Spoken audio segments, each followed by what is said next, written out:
whakarongo ki te tangi a te korimako. Kōrero flowing out the hook of force. Kaupapa relevant, kaupapa out of bounds, kaupapa exigent, kaupapa paramount. Nā kona whakapiri mai ki te kaupapa tino whakahira hira whakarongo pi kari kari mai. Hare hare mai, o Taringa hare hare mai. We gotta gather up close everybody. Gather up close everybody. Kani move that body.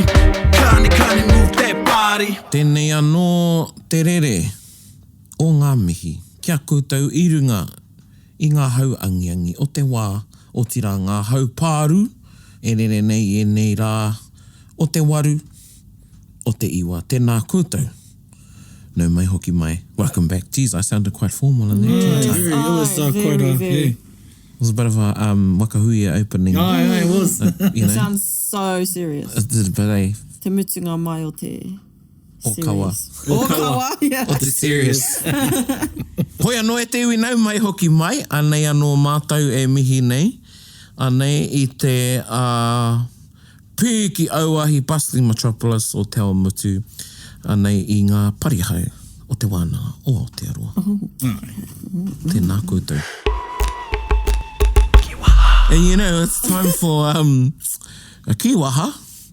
But you know, oku whakaro, kei ko atu o ko mai. Kei ko atu o ko mai oku whakaro. Kei ko atu o ko mai oku whakaro. There is the kiwaha e te iwi. Kei ko atu o ko mai. And actually, I think this is one that a lot of you may not have heard. Yeah, it's an oldie but a goodie. It's an oldie but a goodie. But probably, yeah, it hasn't been said a lot. Did you used to watch the goodies? What was the goodies? The goodies! Oh. That's a no. Anyway, so kei ko atu o ko mai o whakaro. yeah, kei ko atu o ko mai. So you can interchange it. Kei ko atu o ko mai or kei ko mai o ko atu. Ai, kia ora. Okay, so kei ko mai o ko atu. Te rara nei, kei ko atu. Kei ko atu o ko mai. There you go. Kei ko atu o ko mai, kei ko mai o ko atu. So if you and your better half are going out for dinner, it's probably one of the biggest Oh my God, topics. the trickiest. Yeah. That causes passionate discussion is, what do you want for dinner? And you can go, kei ko atu o ko mai. And then you might go, pizza. Oh, I don't want that. And then, but Yeah, you that's what I'm choose. saying. You decide. And You it's decide. Like, and then you decide something. Oh, no, I don't want that. Yeah. Well, why did you give the decision to me? Anyway, you know, play ana. Yeah. No. But so it means like you're neither here nor there. Yeah. Unsure. You're Yeah. on the fence. And undecided. So, yeah. It can also sort of be, it can be sort of like maybe a cheeky response to somebody like, or you don't know. Say, oh, kei whea te darara. Oh, kei ko atu o ko mai. Yeah. It could be Which there is- or it could be Could it be here. here, could be there, or closer to the other kiwaha whakate whainau. If you Like, have well, this is a family show, but because, he's, kei te whakamahi e i te reo, we'll leave that one up to you guys so you can work out what he just said. So it's a bit of a cheeky way of saying, of replying, like, I don't know. Yeah. It used to be like, I remember back in the day, someone would go, oh, where's blah blah? And someone would look in their pocket. Yeah, someone look or under the seat, get up off their seat and go, oh, kei ko atu o ko mai, huh? Hey, one of those Yeah. It's one of these afternoons. It's one of those afternoons, eh? So yeah, that kei ko atu, kei ko mai, it can be a bit cheeky like that. Yeah. Yeah, kei whea mea, oh, kei ko atu o ko mai. Where the bloody hell he is. Yeah. Yeah, it could be anywhere. So it's interesting kiwaha. They're all cool. As Erica said, and it's one of the many things that I've actually remembered and found a place in the notebook in my mind was... It's a whana way to say something. It's a whana way. Whana. It's a cool way of saying something. It's a cool way to say it, man. Yeah. Cool. There you go. So, kei ko atu o ko mai e te iwi. Anei, ko tēnei te ringa, o tēnei rikoatatanga, tēnei whakaputanga, huakanga, o Taringa e pāna ki. Ka Tiriti o Waitangi! Kōrera wau! The famous lines from the winning haka of Te Wakahuia performed at the Polynesian Cultural Festival in Otautai, Christchurch, 1986. 86, yes. Kia ora. Kia ora, koro Bab and tēnā koutou e te kapa. But anyway, back to our kaupapa. Yeah, nō reira, te Tiriti o Waitangi. This is a te Tiriti o Waitangi episode. We could have thought that we were talking about something else, but I think the tone that we've created Yeah. is we can talk like this here. Koina hoki. And it's part of our Well, part we're of our not DNA. going to talk in this episode like this. That's- Yeah, what neither are we kitanga. going to. No. Neither are we going to get emotional about it. Yeah. We stick to the facts. Yeah. And hey, you know, e te iwi, te mutinga iho, ka tae koutou e nei kōrero te rangahau. Kia ora. You know, there's lots of great sites. Yep. You know, and I always think, and you know, you really can't say, oh, good old Google, because Google really isn't that old, because Yeah. Google wasn't around when I was at school. Yeah. You know, but I think, man, kids these days, they've got it so easy. If they get an assignment or something, instead of jump on the Google Yeah. Yeah. or jump on the internet. We didn't have that. We didn't have that. We didn't have that. We had to go in the library. Yeah, Yeah, and someone might have already encyclopedia their book books. that you want. Hard out. That used to like... And so your plagiarism was no good because someone else had already copied it. So you let them copy it and you get good at rewriting it. and you get the big piece of cartridge Yeah. to do your assignment on. Yeah, and you put Hey, it's like a massive, Yeah, and you do the mean Yeah. lettering. You get the lettering book. Get the lettering Or you book. have the stencil thingy. or you Yeah, get your oh my group. gosh. Hey. You get your group, you get the bro that's the artist, and you go, oh, you do Yeah. all the lettering then, Yeah, you know. and you do the felt. The felt, You yeah. felt around the border, and then you colour the inside in with Yeah, the yeah. colouring pencil to give that effect. Yep, and then you do the who, where, why, what, Yeah, and so when. koutou, te hunga rangatai, if you even listen to this podcast, you got it easy. Yeah. You got it easy because, you know, thinking about the Tiriti o Waitangi actually, and it wasn't really taught in school. Tika. I didn't really learn about the Tiriti o Waitangi until high school, Yep. Same here. in all honesty. And the first thing I actually did know about it was that haka. Oh. So, true. Yeah, Yeah, so yeah. tēnā koe koro Bab, Alright. korua ko Auntie Nin, and te kapa o te Wakahuia, and kapahaka in general, because kapahaka is the waka. Kapahaka is the waka. Kabaga's the waka. Coined. Yeah, ara, ki te kaui ngā kōrero. And I don't know, do you remember doing anything on te Tiriti o Waitangi in school? Nah, I don't know. Don't know, eh? Not in primary anyway. Nah. Definitely, I don't even remember doing something intermediate, but I do recall doing something on te Tiriti o Waitangi i te Haikura High School. And we're all mainstream schoolers. And exactly what you said, there were limited resources. Yep. Yeah. So, ka pai, te Tiriti o Waitangi kua horapa. Aye. There's still lots of education. We Yep. need to educate ourselves. Educate Educate. everyone. We need Yeah. to educate. That's right. And what the Tiriti o Waitangi is all about. And to break it all down, really, it's a kirimana. Kia ora. It's a contract. It's a contract. It's a contract between te iwi Māori and te Pākehā, Te Pākehā. te iwi Pākehā, The crown. the crown, te korona. Yeah, yeah. Yep. And if you don't know, surely you know that there's two versions of the Versions. treaty. One, Yes. the first one that was written in te reo Māori. Te Tiriti. Yep. And the second one, for the translation of, well, actually, They're not really translations. exactly, the interpretation. Of the Tiriti. Interpretation of this document of our nation, Of our nation. which is still causing inflammation. Information from the colonization. Yeah. So anyway, we're going to have a kōrero about the Tiriti o Waitangi. We've already given you some mohiotanga there. Yeah. And you can look up what our tupuna believed, the rangatira of the time believed their maramatanga was based on their worldview and Kia what ora. they thought rangatiratanga meant. Tika. And Versus- mana, Yeah. Versus kawanatanga. versus kāwanatanga, versus hei roto i te reo Pākehā, Mo te and custodianship. custodianship. Yeah. Yeah. Mā koutou era e rangahau. Yeah. So anyway, we thought to change things up because going back to, you can go on Google and find all these resources. You know, we don't want to bore you to death. Yeah. And because it's coming at a time where it's Waitangi Day Ana, and te wiki o te Tiriti. ana. And so there's a lot of time for this kōrero, or perhaps the general kōrero. Koina. And so here at Taringa, we try and find an angle in which we can either provoke some thought from another angle, or we find some other kōrero, you know? Kia ora.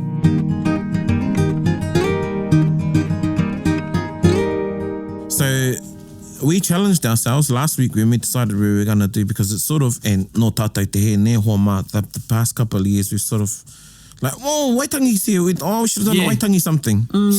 Here is that Waitangi something. So 2.5 matariki.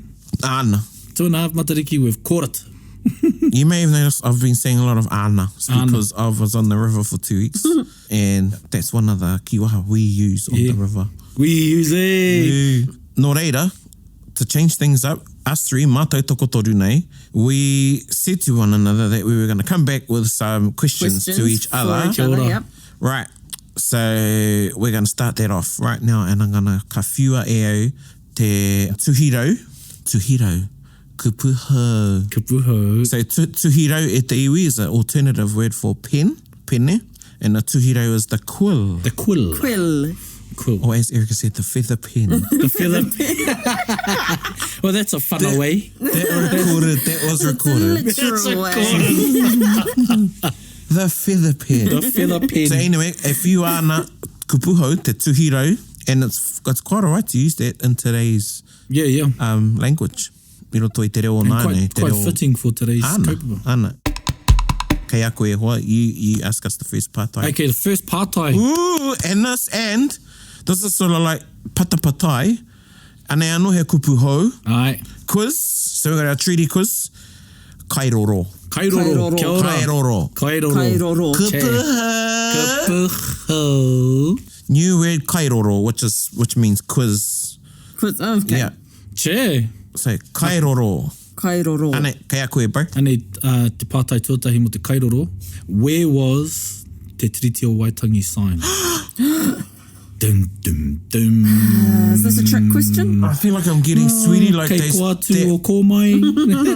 You're getting sweetie. It's like they on that the Millionaire Show? Yeah, no, the other one when they the chaser. Oh, the chaser. That is so cool, eh? You should do a Māori one. When they win. Oh, yeah. Anyway, where was the Tiriti o Waitangi signed? Where was the Tiriti o Waitangi signed? Multiple places?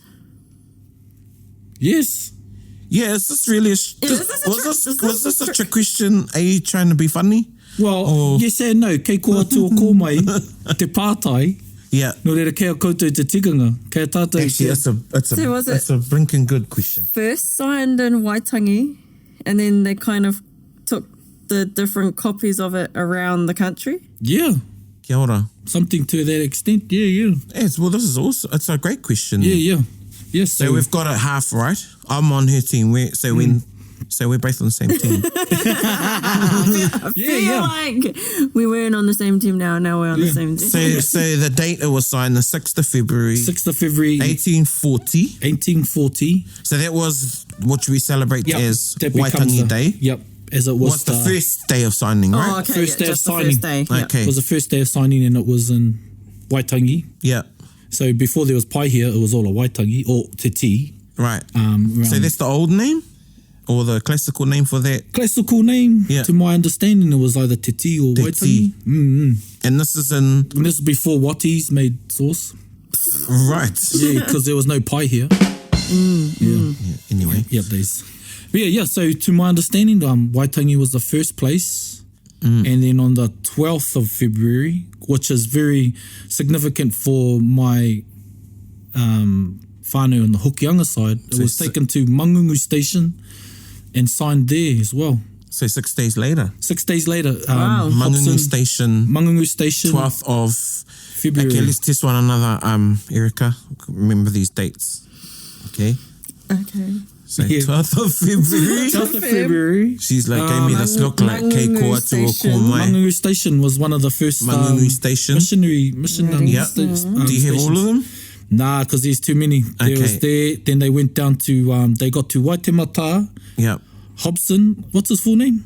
William Hobson, who was the governor of the time that was given the job to create the treaty. They got to Waitemata and he had a stroke, which was prophesied by a tupuna, I can't remember the name. And then... And he is buried...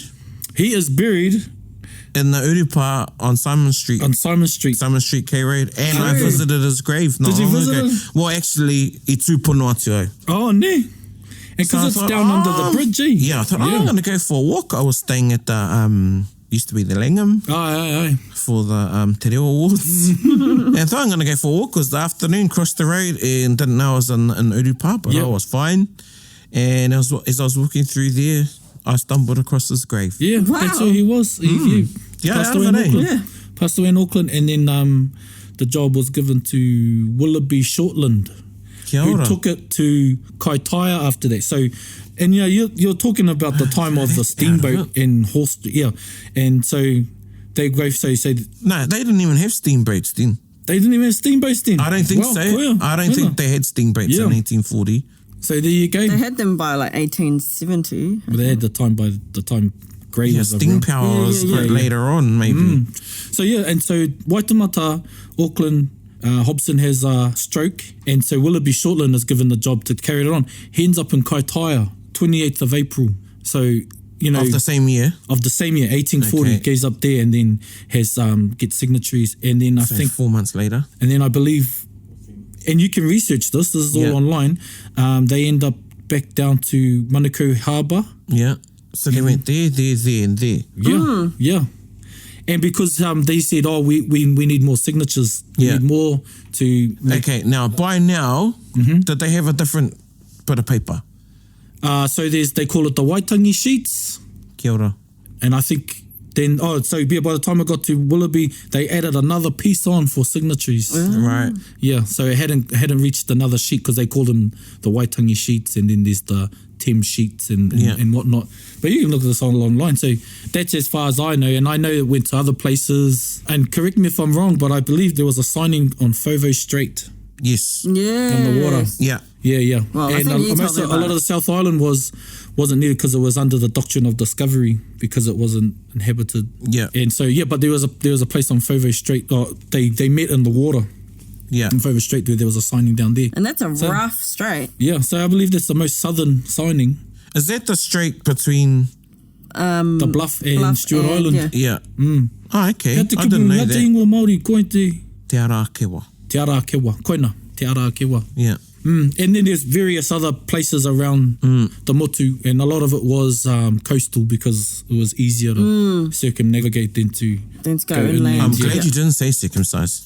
I just never know with you. Yes.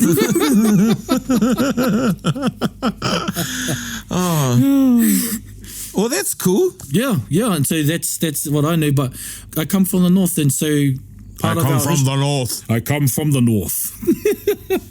From north of the wall. North. And so we're never too far away from Treaty Kōrero. It's part of our fabric. It's part of it is our constitution, te whakaputanga, and then te tiriti, and we've been given the mana, ngā kaipupuri o te mauri o te tiriti o Waitangi. So I know some of my kōrero for that. I know I descend from quite a few signatories, but mostly descend from my 5 times great-grandfather, Mohi Tāwhai, who signed in Mangungu on the 12th of February. Oh, yeah. Yeah, he signed. He was also there at Waitangi, but, it was a trade thing at the time, eh?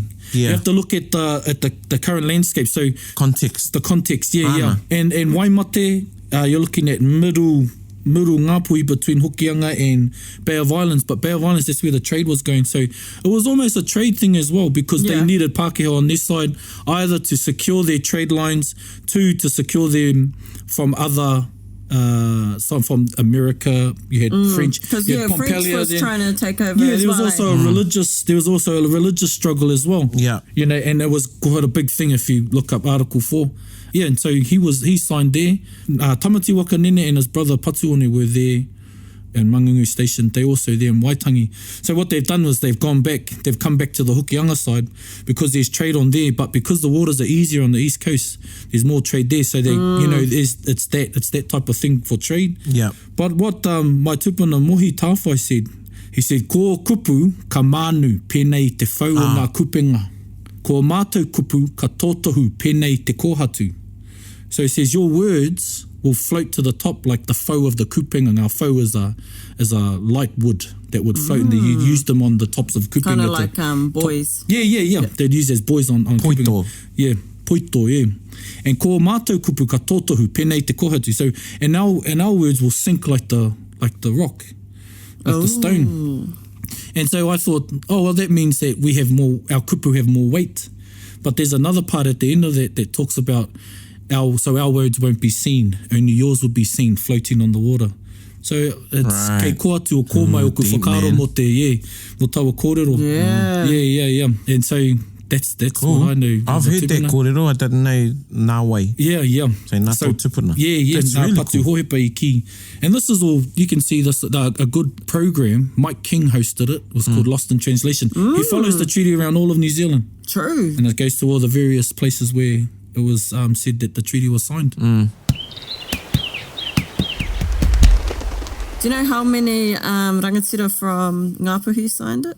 Oh, I couldn't tell you, but what I do know is there was about 45 in Waitangi and 60, between 50 and 60 in Mangungu Station. Mangungu Station was where the most signatories were recorded. Yeah, so that's a debunking. I would have thought there would have been more at Waitangi. There was, I think too, to provide further context, a lot of rangatira, they went to the Waitangi hui, and then they had another hui after that amongst themselves. So, people think that, I don't know, you have this whakaro, everyone turning up at Waitangi, and okay, let's sign this treaty. It wasn't like that at all. They turned up like days ahead. Camped. What's his name? Hobson and Busby around the pressure to get the treaty finished because all the rangatira had turned up. And the other thing was that you had all, think of the logistics of all these rangatira coming in. Because you had to feed them too. So when the rangatira came, they just didn't come by themselves. They brought their hapu with them. The entourage.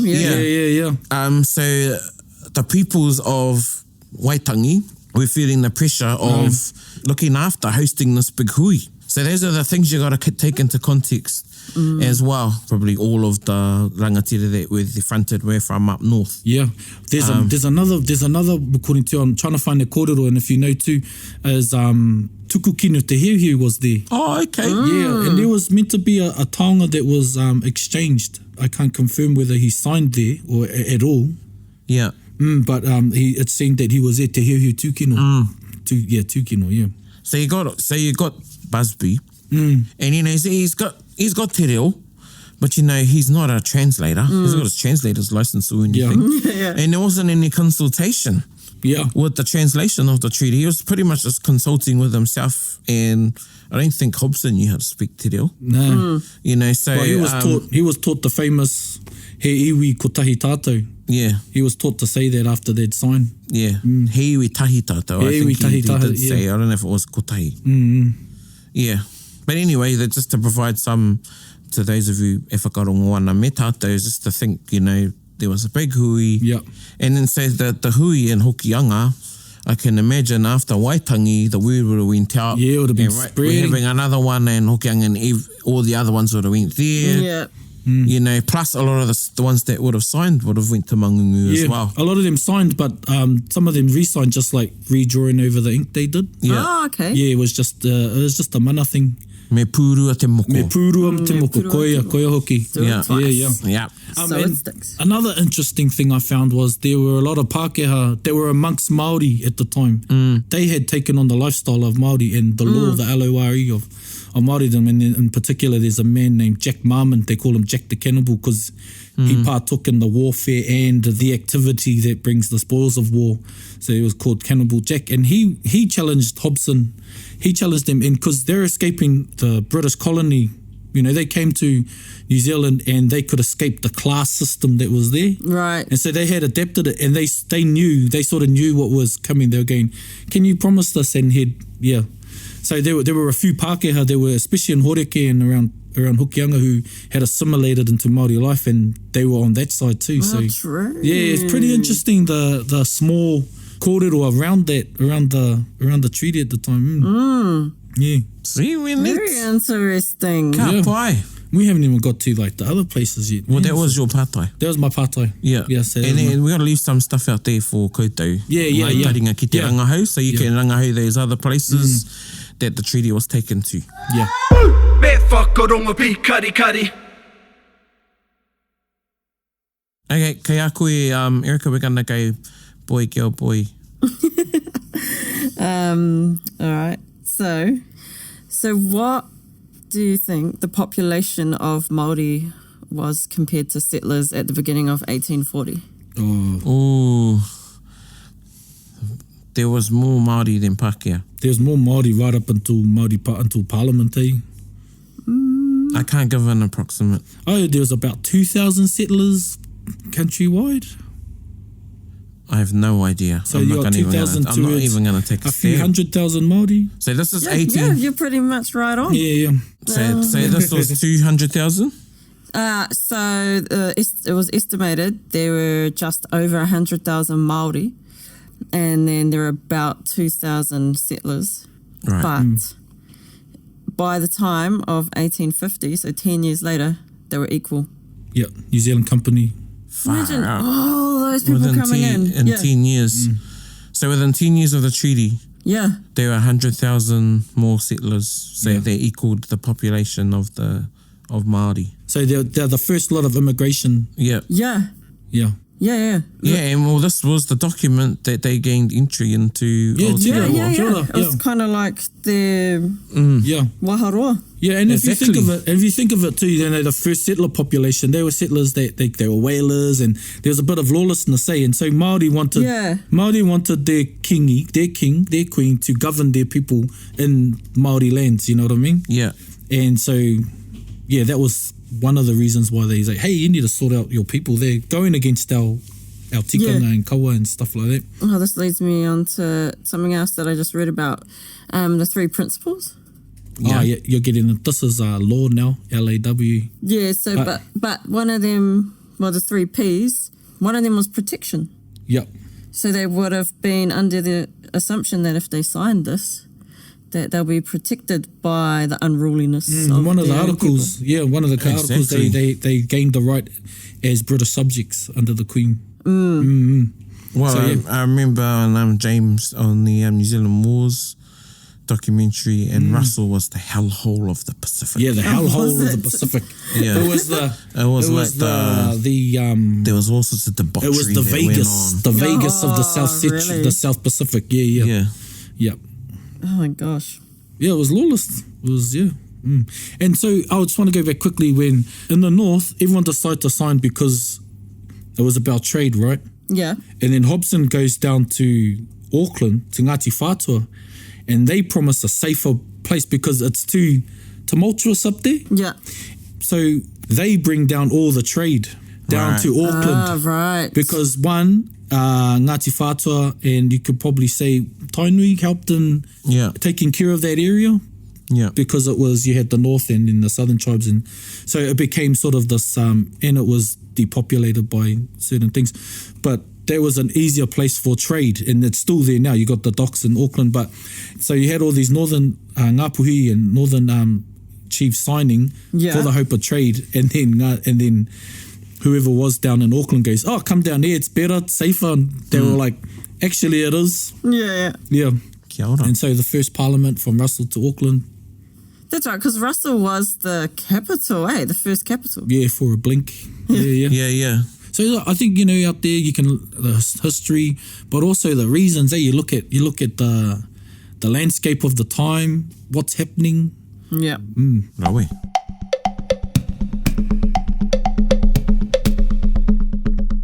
So he pātai tau? Yes. How many women signed Te Tiriti of Waitangi?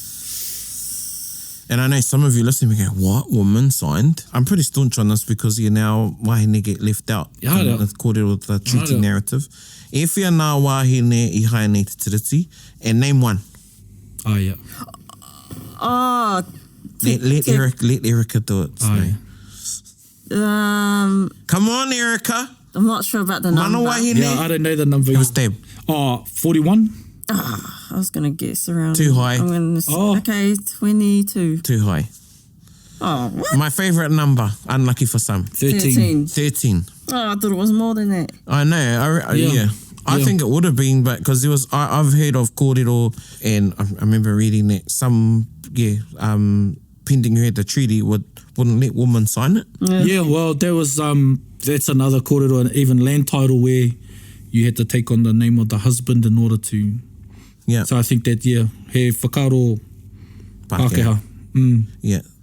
Well, the irony of it is, though, is that this whakaaro of demeaning wahine comes from a society that were ruled by a queen. A queen, kia ora, koina. yeah, You know? that is And this was the basis of the agreement between the crown and that the time of the crown was the queen. So we talked, I think the last time we talked about Rangi Tope Ora.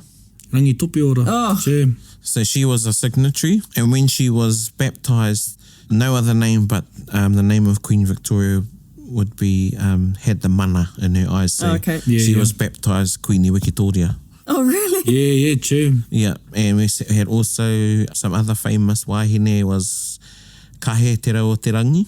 So she's renowned for the swim from Kapiti Oh, kia ora, yeah. to the mainland. And Te Rangi Hiwi Nui, or Major Kemp, Kia ora. who was he was a Major Kemp, in the armed forces, the colonial forces, so kaupapa. He was from Ruaupoko and Whanganui, Ngaiwi o Whanganui. His mother was a signatory, Rere cool. Omaki, and her two brothers. Che. Yeah. So there's a few of them, and I have to refer to my notes now. But yeah, we've got Takurua, Anahamu, Marama, and Ereo Nora.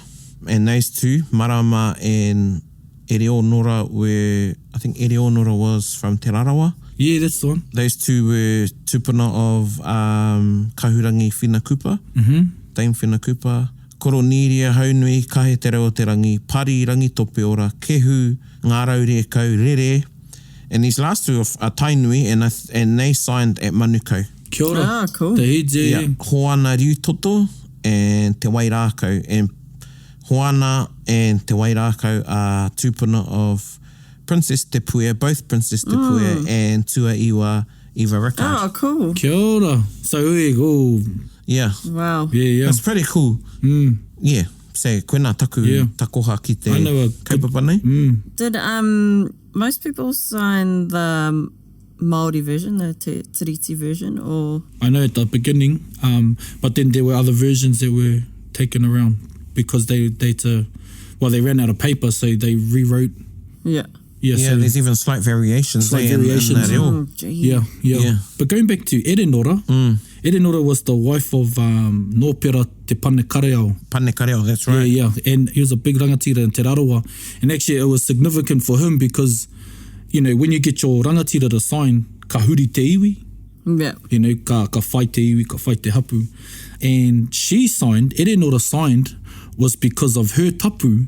It's actually very whakaro Māori. It was her tapu that would protect his signature. Oh. Yeah, pērā I te waka whakaekea te marae te ope, the woman stand in front and it was with that type of tapu. Yeah. Yeah. So it was pretty interesting. And her husband is known for there's a kōrero that he said, ko te atarau o te whenua, I riro I a te koini. Ko te tinana o te whenua, I waiho ki ngā Māori. So the shadow of the land will go to the Queen of England, but the substance will remain with us. You know, and that's what he said, that was his intention. But within a year, he goes, geez, I think we've been just given the shadow. Yeah.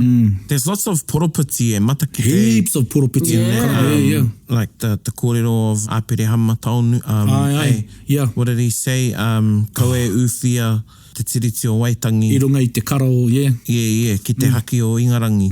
Yeah. And Don't cover the Treaty of Waitangi with the flag of the Union Jack. Yeah. Yeah. And then there was, and then right up until, you know, recently we've celebrated the birthday of Taupōtiki Wirumui Rātana. And Te Tiriti o Waitangi was one of the principles, values of Te Hāhi Rātana and still is today. Okay. True. Yeah. That's pretty cool, yeah.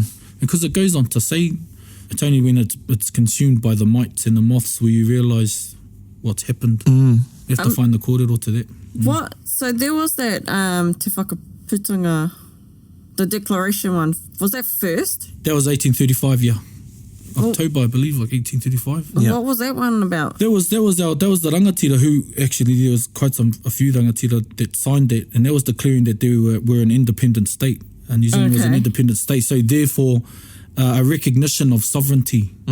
Therefore, adding to the argument that ngā rangatira didn't cede sovereignty. Yeah, and then along comes the treaty, and then does that kind of wipe out the declaration? Well, I couldn't say that. I'd say that they signed knowing that they had a declaration of independence, but they were going in a partnership. So they're going on the pretense that that declaration was going to be upheld. Yeah, of partnership, protection, and what's the third? My lawyer friends will be cringing if they're listening. Not politeness. Not politeness. Participation. But there's and that's another one that didn't get upheld. Yeah, because there's no awards for participation. Okay, here's an easy one. Ko ai te tuatahi ki te haina I te tiriti. Hone. Hone who? Waititi. Hika. Hone hika? Wait, hang on. Or was it hongi?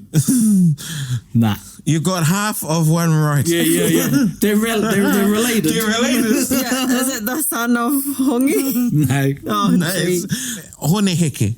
Hone heke. Yeah. Pōkai. Pōkai, right. Yeah, there's another hone heke. And hone he heke. was he was really up there with trading and entrepreneurship, eh? Yeah. So you can watch a version of Te Tiriti, how it really went. Yeah, I've watched that. And at it talks Waitangi. about it shows hone heke in a light where it's well, I couldn't disagree neither. Kei koatu o kōmai o ko whakaaro mo te whakaahuatanga o te tupunara hone heke. But yeah, it was. And then later on, the likes of Kaweti and a few other rangatira signed above him. Yeah, a few days later. Yeah. They just had to get in there. Yeah, it was a one up. It was a one up, but it was about trade at the time, and there was a big fight between Māori over Kororareka, over Russell, because that was the place of commerce. Yeah. So, in 1840, when Māori owned pretty much all of Aotearoa land, so about 66 million hectares, right, in 1840. By the time of 1990, when our treaty negotiations and all that were back in swing, how much land do you think Māori owned? Jeepers.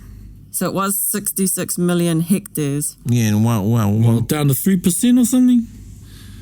Well, 61 hectares. so it went from 66 million to 3 million. Damn. wow. And that's all. And this is crazy because in 1840 they're signing this document that's meant to be promising participation, protection, and partnership. And then after that came all of the land confiscations and land wars. And so how does that translate to having only 3 million hectares of land left? Hard out. And so, like, we're looking at treaty settlements now, and what gets given back or what compensation is given. Well, that's a lot of whenua. Yeah. That's a lot of whenua. That's a lot of that's a lot of turmoil. Yes. Well, I'm always questioning myself about all sorts of kaupapa. And it's, it's not so much what you know, it's what you don't know.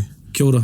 Yeah, and there's lots of holes in regards to this kaupapa through our curriculum and the conscience of our country, I guess. And it's something that's sort of brushed to the side a lot of the time. Or, for various reasons, I guess, people don't want to acknowledge Te Tiriti o Waitangi or their hoha because they just see a whole lot of protesting and things like that. But those people that feel like that, and if you're one, then you need to take on board, some statistics have come out about how things were, and take things into context. Around why people choose that day to make sure their voices are heard. Yeah, and there's a lot of groups now where they're having the conversations. There's a lot of pro-Māori, non-Māori that talk about that, because I think that's something that those groups should try and talk about. If it makes you feel uncomfortable, you have to ask yourself why, and then perhaps inform yourself. And then see how you react. Our colleague or our whanaunga, Alex Hotere Barnes, is a real great person to talk about stuff like that. Have you been to Waitangi on Waitangi Day? Yes, when we were young, we used to always go. Yeah. And if you're around there, it's a wicked place to go. It's festive. Yeah. Of course, there's a bit of politics. Actually, there is politics. It's a political day. Yeah. Full stop. But apart from that, if you're going to experience what you see on the news, that's what you're going to experience. But if you go there on the day, it's festive. Yeah. The Treaty of Waitangi is political, so why would it not be political, Yeah. you know, hundreds or 100 and however many years. How many years has it been? 100 and Might be close to 160. Yeah. I've got my calculator out. Oh no. There were people listening going, 180 years. yeah, 180. I knew it was that. Wow. 180 years ago. Yeah, so where are you going to be in 2040 when it's the 200 Oh, that'll be a big one. commemorations? So we'll leave those whakaaro for you to contemplate. He anei, e te iwi, te waiata o te wiki is actually te haka o te wiki. Te haka o te Hei wiki. whakanui I te rā o te tiriti o Waitangi, te rā o Waitangi. And as we sort of touched on, here is this famous haka, te tiriti o Waitangi, composed by the late and great Ngāpō Wehi, noroto mai o Ngai Tūhoi, te whakatōhea, Ngāti Ira, with his group Te Wakahuia. This was their inaugural performance at the Polynesian Festival 1986, which later on became Aotearoa Māori Performing Arts Festival and then Te Matatini. And this was the winning haka, Te Tiriti o Waitangi. Whakarongo mai.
Well, 1986, that haka was performed and it's still one of the meanest haka. The meanest haka. It's up there with Yeah, the top 10 haka. Yep. I think it is one of my personal top 10 Yeah, all-time greats. all-time greats. The everything, not the kaupapa first and foremost and the kupu, but also the mita, te manawataki, Te Manawataki, yeah. te manawataki, the beat, the tempo, everything just adds to it. And it's still pertinent today. Very much so. Very much so. And, you know, I take my hat off to Ngāpō. Was something that people weren't really writing about too many political things at that time in kapahaka. So it was sort of like, you know... Oh, really? No. It was sort of one of the... at the forefront, I guess. Yeah, yeah. Okay. of having a kaupapa with quite a political tone Yeah, to it. voicing your take. Yeah, and Labour was in government then. And the late Koro Wetere was the Minister of Māori Affairs and also the Minister of Treaty Settlements. Kia ora. Yeah, so, and he does his wero to him, eh? Yeah. He says it in Kia there. tere mai ra. Yeah, Kei yeah. te pauhaere te wahanga kia koe. Yeah, so it's pretty cool. Yeah. And yes, e te iwi, just finishing off there with that haka, and resonates. He asks the question, and they say in the haka, kāre au e pono, I hainatia te tiriti. I do not believe the treaty would have been signed, me mōhio nei aku mātua, they say tīpuna, if my ancestors knew that it would be overturned and used to harm the mokopuna, Aye. the uri. Yeah, but I think anyway, we've made a lot of headway since then, since the 80s. Aye. We've still got and a we lot. can keep going forward. Absolutely. Together as Māori, as Pākehā and Aotearoa, New Tiriti whānui. Kia ora. And ko oku nei tūmanako, ko tēnei kaupapa tuatahi, ko te wānanga Aotearoa. Kia ora. Hei āwhina I tērā kōkiritanga, and tuarua ko Taringa. Aye, tika. Hei tautoko mai. Yeah. Nā te mea ko enei mea te wānanga Aotearoa, ko Taringa he hua Āna. mai te Treaty of Waitangi. Koina hoki. Nō reira, ko mātou tēnei, kōrero whakamitinga e homa? Akongia te kōrero. We all have a responsibility. Kia ora. It's our treaty. Yeah, and to all you tātou, ngā mātua, parents, uncles, aunties, kuia karaua, you know, if give to your mokopuna and tamariki what you didn't get. Tika. Learning just doesn't happen at kura. You know, ko te whakaro Māori ki te ako, ko te ao tō akoranga, and us as guardians and kaitiaki of our tamariki are also their kaiako. So we have a responsibility to teach them about te tiriti o Waitangi. Kia ora. Yeah, nō reira. E mihi ana kia koutou, tēnā koutou katoa hei ko nā mai rā.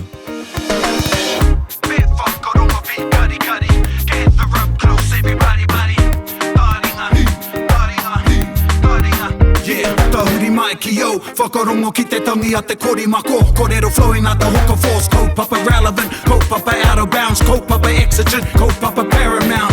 Nā ko nā whakapiri mai ki te kaupapa tino whakahira whakarongo pi kari mai, hare mai, o Taringa hare mai. We gotta gather up close everybody, gather up close everybody. Kani move that body, kani move that body. Taringa. He mea tuku nā te wānanga o Aotearoa, nā te māngai pāho I tautoko. To listen to more episodes, search for us on your podcast app and subscribe. Taringa, whakarongo mai.